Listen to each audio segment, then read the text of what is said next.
Repetition. It happens, and it's something that I've seen complaints about in recent months. Oh, you're repeating yourself, you've made lots of videos about this topic, you're still talking about this thing in the current year, you've been talking about it since this other current year, blah blah blah, and so on and so forth. Trolling as some of these people may be, why not give some consideration to the topic of repetition, not only the hows but also the whys?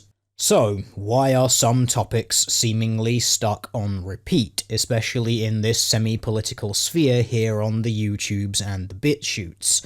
Well, to me, it seems quite simple. The arguments and topics that are being covered are still relevant. For example, not a single week goes by where I don't read in some politically motivated piece, either supposedly factual or opinion-based, something that mentions at some point the so-called wage gap. However, I have noticed something with regards to that particular topic, and that is the oft-cited qualifier, quote, "A woman will earn 77 cents to a man's dollar for the exact same work," end quote. That is now absent. This particular meme-tier falsity has been removed. However, this does not people from simply stating things like, women earn less than men, or women get paid less than men. This lack of qualifier, however, now moves this statement in a very different direction. It could be said that when phrased as women earn less than men, that this statement is true. After all, it is a fact that the demographic of women, when all added together, earn X amount of money, while the demographic of men, when all added together, earn Y amount of money, where Y is greater than X. Of course, this statement provides no actual qualifiers on either the quantitative nature of the measurement, or how much the difference is, nor any data in regards to the qualitative nature of this statement or what has caused it. In reality, the statement has become what is known as not even wrong. The statement lacks enough information within it to actually convey any particular meaning.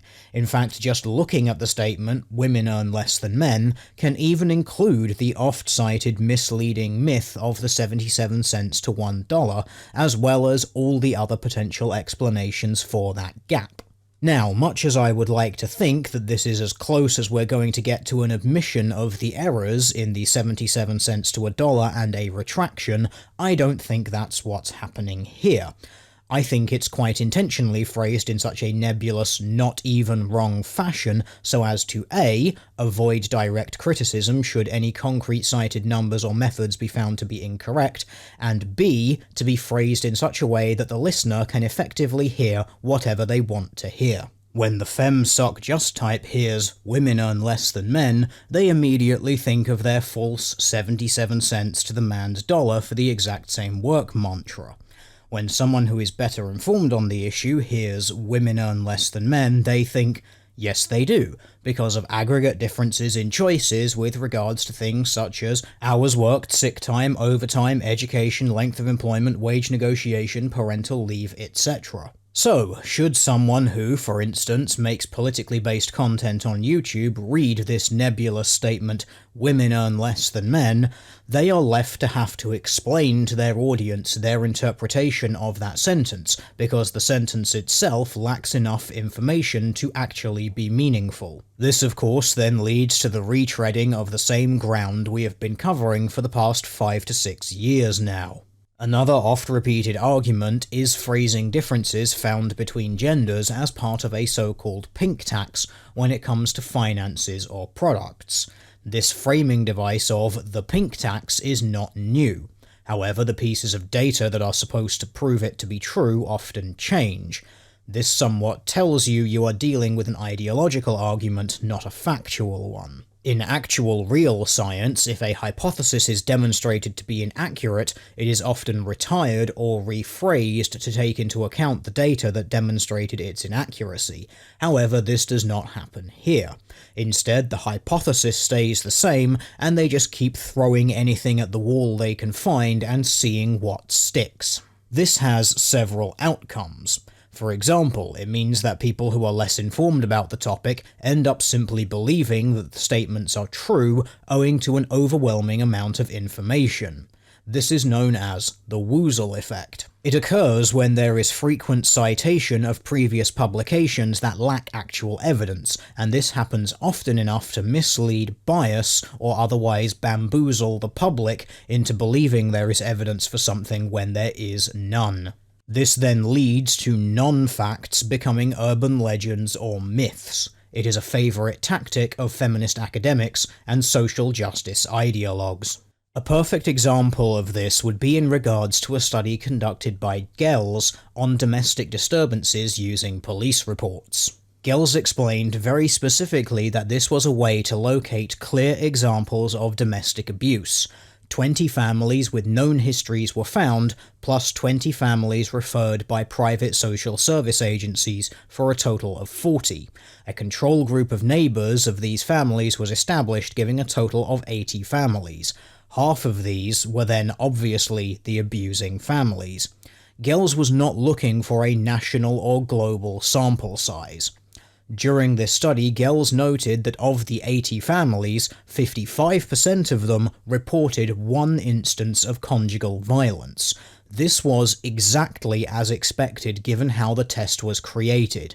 This 55% included victims that were male and victims that were female. Strauss, another author, later then cited the 55% of households having violence in them without any of the qualifying information around it.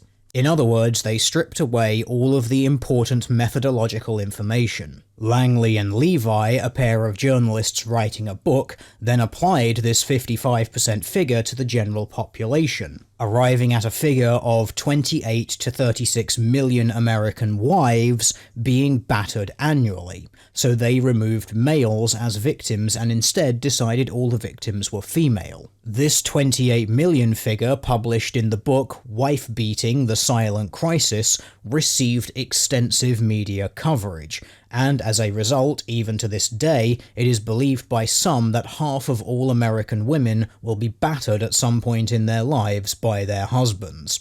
All this, from a giant game of Chinese whispers, started from one study done with a sample that was specifically looking at abusive families compared to a control group of equal size. And so the woozle rolls on.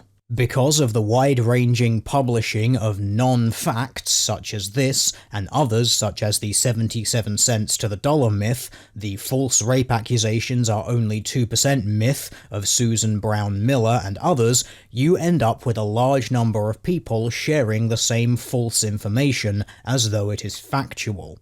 Every time you meet these people and discuss ideas with them, there is only one valid response, and that is to provide the information that demonstrates why their point of view is wrong, the flaws in their data, and then perhaps some alternative data that is actually factual, more relevant, or gathered in a manner with a more sound methodology.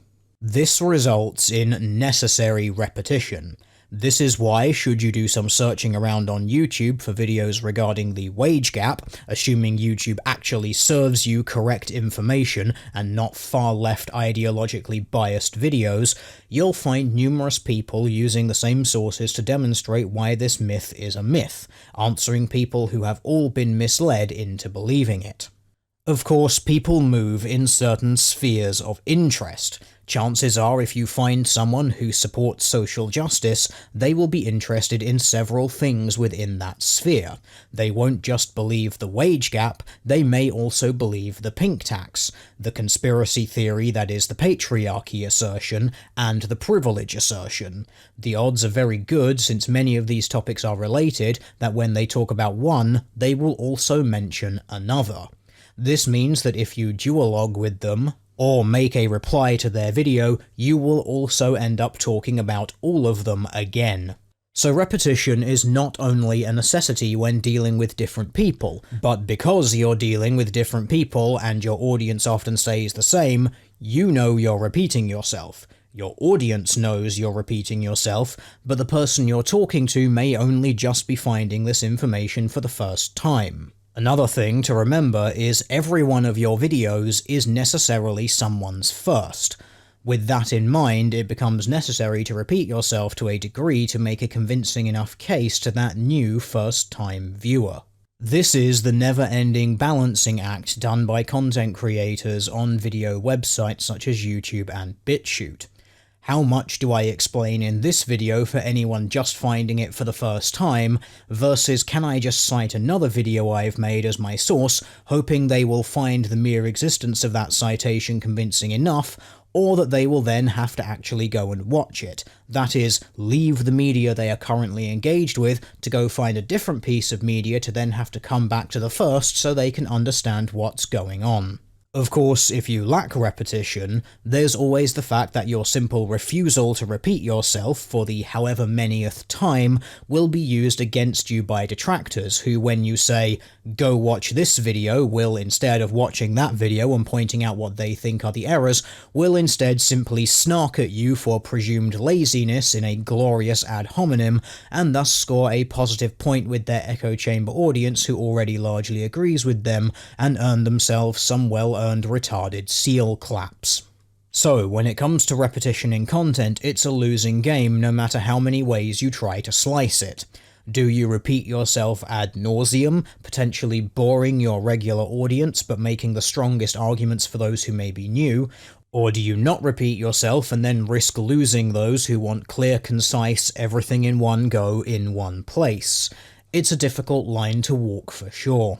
But in a situation of a battle of ideas, I would rather repeat a point to convince a newly come onlooker while perhaps being a bit of a bore to someone who was already here, than not repeat a point and let someone fall into believing a nonsensical woozle because I was too busy or arrogant thinking that everyone here had been with me from the start and already knows as much as I do.